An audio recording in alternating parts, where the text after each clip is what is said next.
Biomolecules की बात करेंगे। जो बायोमोलिक्यूल्स चैप्टर होता है बच्चों, ये हमारे according to board purpose and NEET exam के पर्पस, दोनों पर्पस में बहुत ही इंपॉर्टेंट चैप्टर है, ठीक है। और यहाँ तक कहा भी जाता है कि अगर हम क्लास 11 में बायो पढ़ रहे हैं तो बायोमोलिक्यूल्स लोग इसको बहुत टफ चैप्टर मानते हैं। कैसा चैप्टर मानते हैं बच्चों? टफ चैप्टर मानते हैं, बट ये टफ नहीं है, टफ उनके लिए जो पढ़ते नहीं है। तो हम यहाँ पे आज हम इसके बायोमोलिक्यूल्स चैप्टर के बारे में पढ़ाई स्टार्ट करते हैं, ठीक है। तो जो बायोमोलिक्यूल्स है, ये जो बायोमोलिक्यूल्स बेटा, ये 2 वर्ड का कंबाइंड है। किसका बेटा? 2 वर्ड्स का कंबाइंड है। एक आपका है बायो और दूसरा है बच्चों मॉलिक्यूल। तो बायो का मीन्स अगर देखा जाए तो वो लाइफ होता है, और मॉलिक्यूल्स का मतलब बेटा होता है कंपाउंड, ठीक है। कंपाउंड को हम सेकेंडरी वर्ड में कंपोजिशन भी कह सकते हैं। क्या कह सकते हैं बच्चों? कंपोजिशन। जो कंपोजिशन होता है बेटा वो क्या होता है? Mixture of many other elements और मटेरियल, यानी वो डिफरेंट टाइप के मटेरियल्स का क्या होता है बेटा? मिक्सचर होता है, ठीक है। वो मिल के क्या बनाते हैं बच्चों?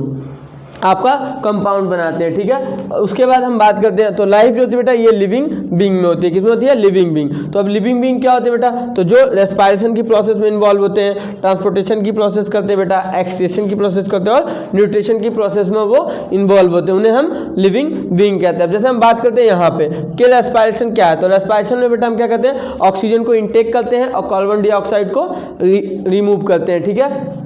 उसके बाद हम चलते हैं बेटा ट्रांसपोर्टेशन। ट्रांसपोर्टेशन की प्रोसेस में कोई भी मटेरियल हमारी बॉडी में कैरी करता है वन प्लेस टू या one organ to another organ is called a transportation. या अगर हम बात करें अपने आज की लाइफ में, तो हम वन प्लेस से अपने स्कूल से कॉलेज जा रहे हैं, तो ये भी टाइप्स ऑफ ट्रांसपोर्टेशन हो गया। कॉलेज से घर आते हैं, ये भी टाइप्स ऑफ ट्रांसपोर्टेशन है। कोई व्यक्ति है जो हमारे घर से दिल्ली जा रहा है, मुंबई जा रहा है, ये भी टाइप्स ऑफ ट्रांसपोर्टेशन है। उसी तरह सेम हमारी बॉडी में जो डिफरेंट टाइप के मटेरियल्स हैं या डिफरेंट टाइप के कंपाउंड्स हैं, वो सभी चीज़ें इसमें क्या करती रहती है बेटा? One place to another place या one organ to other organ क्या करती रहती है बच्चों? ट्रांसफर करती रहती है। क्या करती रहती है? कैरी करती रहती है। इस प्रोसेस को हम ट्रांसपोर्टेशन कहते हैं। जैसे अगर हम बात करें, हमारी बॉडी में जो ब्लड है वो कार्बन डाइऑक्साइड और ऑक्सीजन को क्या करता है बेटा? कैरी करता है। वो one organ to another organ, one cell to another cell लेकर जाता है। That's clear. चलिए उसके बाद हम बात करते हैं बेटा एक्सक्रीशन। अब एक्सक्रीशन क्या बेटा? तो waste material and poisonous material are remove is called excretion. यानी हमारी बॉडी में, या अगर हम बात करें तो हमारी बॉडी एक लाइक अ मशीन है। क्या बच्चों? मशीन है। जैसे हम मशीनों में कोई भी चीज़ है, ऑयल है, वो खराब हो जाता है, वैसे हमारी बॉडी में भी, हमारी बॉडी में बहुत सारे हम जो भी चीज़ फूड खाते हैं तो उसमें से कुछ अनवांटेड मटेरियल होते हैं जो एक्सक्रीशन के रूप में हमारी बॉडी से बाहर रिमूव होते हैं। That's clear. जैसे एक्सक्रीशन में एग्जाम्पल देखा जाए बच्चों, तो जैसे नाइट्रोजनियस सॉलिड वेस्ट हो गया, यूरिन हो गया, हमारा स्वेटिंग हो गया, ईयर वैक्स हो गया, आई वैक्स हो गया, ये सब क्या है बच्चों? हमारा पिच हो गया, पिच जो आप थूकते हैं। उसके बाद बेटा ये जो आप ऑक्सीजन कार्बन डाइऑक्साइड रिलीज कर दे, ये भी एक्सक्रीटरी मटेरियल में आ जाता है। उसके बाद हम बात करते हैं बेटा न्यूट्रिशन। किसकी बात करते हैं? न्यूट्रिशन। तो न्यूट्रिशन क्या है? तो न्यूट्रिशन में बच्चों हम फूड लेते हैं। फूड किस लिए लेते हैं? तो फॉर एनर्जी। किसके लिए बच्चों? एनर्जी के लिए, ठीक है।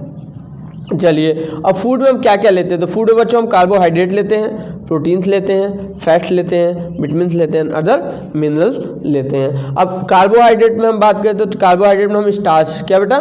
स्टार्च ही हमें एनर्जी प्रोवाइड करता है। प्रोटीन, इस चैप्टर में हम कार्बोहाइड्रेट, प्रोटीन, फैट और विटामिन्स और अदर मिनरल्स के बारे में स्टडी करेंगे। चलिए अब हम सबसे पहले बात करते हैं बायोमोलिक्यूल्स के डिफिनीशन की। What about the definition of biomolecules? तो ऑल द कार्बनिक compound that we get from living tissue, जितने भी कार्बनिक कंपाउंड्स होते हैं वो हमें लिविंग टिश्यू से मिलते हैं। कहाँ से मिलते हैं बच्चों?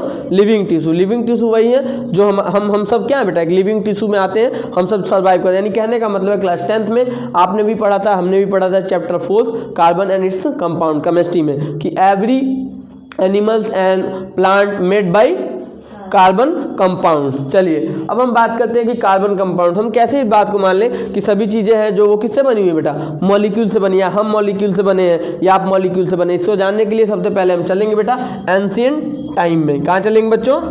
एंशिएंट टाइम में। एंशिएंट टाइम में पहले के ऋषि मुनि हुआ करते थे, आपको वही पता होगा। उन्होंने कहा था कि क्या कहा था? क्षितिजल, पावक, गगन, समीरा 5 एलिमेंट से मिलकर बना हमारा शरीर। यानी 5 एलिमेंट से, हमारा 5 तत्वों से मिलकर हमारी बॉडी का फॉर्मेशन होता है। और वो 5 एलिमेंट कौन थे? तो यहाँ पे सबसे पहले आती है पावक। किसकी बात आती है बेटा? पावक, छित, जल, गगन एंड समीरा। तो पावक जो होता है बेटा, उसको हम अगर हिंदी में देखते हैं तो उसको हम इंग्लिश में उसको फायर कहते हैं। क्या कहते हैं? फायर। और फायर का सबसे बड़ा सोर्स क्या हमारी अर्थ पे बच्चों? तो क्या है बच्चों? क्या है? सन है। और सन में सबसे ज्यादा क्या बना है बेटा? हाइड्रोजन से बना है। किससे बना है मिलके? हाइड्रोजन। कितने परसेंट है? 99.9% एंड 0.1% प्लाज्मा है। छिद की बात करते हैं तो हिंदी में या इंग्लिश में इसको हम कहते हैं सॉइल कहते हैं। और सॉइल यानी कहने का मतलब है किसी भी चीज़ को जब हम बर्न करते हैं या केमिकल कंपोजिशन के थ्रू बर्न करते हैं तो उसमें से क्या निकलता है बेटो, एस निकलता है। क्या निकलता है, एस, और एस कन्वर्ट हो जाता है सॉइल में। लेकिन अकॉर्डिंग टू केमिस्ट्री हम उसको कहते हैं कि जो भी चीज़ को हम बर्न करते हैं तो वो केमिकल कंपोजिशन बाद से उसमें से क्या निकलता है बच्चों, कार्बन निकलता है। क्या निकलता है, कार्बन। उसके बाद करते हैं हम किसकी बेटा, जल यानी वाटर। किसकी बेटा, वाटर। आप सभी लोग पानी पीते हो और आप सबको पता है कि आजकल पानी बहुत इसेंशियल है। कितना परसेंट वाटर हमारे आस पास प्रेजेंट है बच्चों, 0.3%। कितना, चलिए, तो ये वाटर कंपाउंड होता है हाइड्रोजन एंड ऑक्सीजन का। किसका बच्चों, हाइड्रोजन एंड ऑक्सीजन का होता है। उसके बाद हम चलते हैं बेटा स्काई यानी गगन। तो गगन में स्काई का हम सबसे ज़्यादा कौन सी गैस है बच्चों, नाइट्रोजन है जो 78% होती है। कितनी परसेंट होती है, 78% है। ऑक्सीजन जो बेटा 20.8% है टू 20.9% है। ठीक है, बिकॉज रीजन ऑफ दैट पहले 20.9% थी, बट इतने ज़्यादा पेड़ कटाई, फॉरेस्ट डिफॉरेस्टेशन हो रहा है, फिर इतनी ज़्यादा फैक्ट्रियाँ लग रही हैं, गाड़ी आप व्हीकल्स खरीद रहे हैं, उनसे धुएं निकल रहे, मोनोकार्बन डाइऑक्साइड, जिसकी वजह से इसकी अमाउंट घट के 0.8% हो गई है। और कार्बन डाइऑक्साइड जिसकी अमाउंट है 0.3 टू 0.4%। और ये जो है कार्बन डाइऑक्साइड वाला टॉपिक है, ये कब बेटा, नीट में, BDS and BHMS and other one day exam.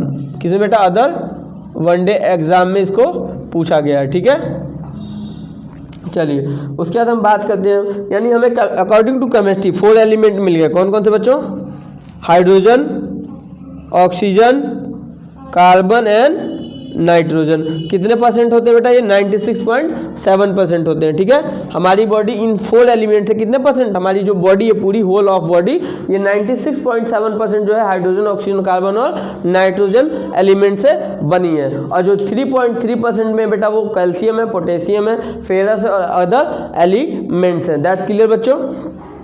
चलिए, ये भी क्वेश्चन जो है आपका 96.7 वाला, ये भी नीट में, IAS में और अदर एग्जाम में पूछा गया है। उसके बाद हम बात करते हैं, अब इसमें हम नीचे चलते हैं बेटा। नेक्स्ट हमारी हेडिंग आती है बच्चों मैक्रो मॉलिक्यूल्स। क्या आती है बच्चों, मैक्रो मॉलिक्यूल्स। तो मैक्रो मॉलिक्यूल्स क्या आते हैं, molecules which have molecules weight less than 1000 Dalton, यानी जो आपका मॉलिक्यूलर वेट होता है वो 1000 डाल्टन से भी कम होता है। क्या होता है, कम होता है। अब मॉलिक्यूलर वेट क्या है, तो आपने क्लास 9 से पढ़ा होगा मॉलिक्यूलर वेट, जिसको मोलर मास भी कहते हैं। पढ़ा है कि नहीं आपने, पढ़ा है। ठीक है, जैसे अभी हम बात करते हैं हाइड्रोजन का जो मॉलिक्यूलर वेट है वो कितना है, 1 है। अगर अकॉर्डिंग टू डीप पढ़ा जाए तो 1.008 है। अगर हम बात करें किसका, आपका ऑक्सीजन का, तो इसका मॉलिक्यूलर वेट कितना है बच्चों, 16 है। कितना है, 16 है। कार्बन का 12 है। एंड नाइट्रोजन का बच्चों 14 है। That's clear. चलिए, उसके बाद हम बात करते हैं कि 1 डाल्टन। अब यहाँ पे हम पता करते हैं कि डाल्टन का जो सिंबल होता है बेटा वो DA होता है। क्या होता है बच्चों, DA होता है। क्या होता है बच्चों, DA। अब 1 डाल्टन इक्वल टू होता है 1.6608 इंटू 10 की पावर -27 kg। बट इसको हम राइट करते हैं 1.DA इक्वल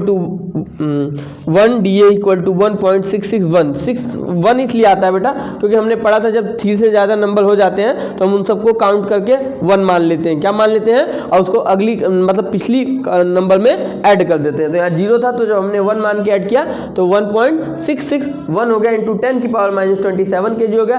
और 1 डाल्टन इक्वल टू होता है 1 यूनिट। क्या होता है बच्चों, 1 यूनिट होता है according to m/12, mass upon 12 के अकॉर्डिंग।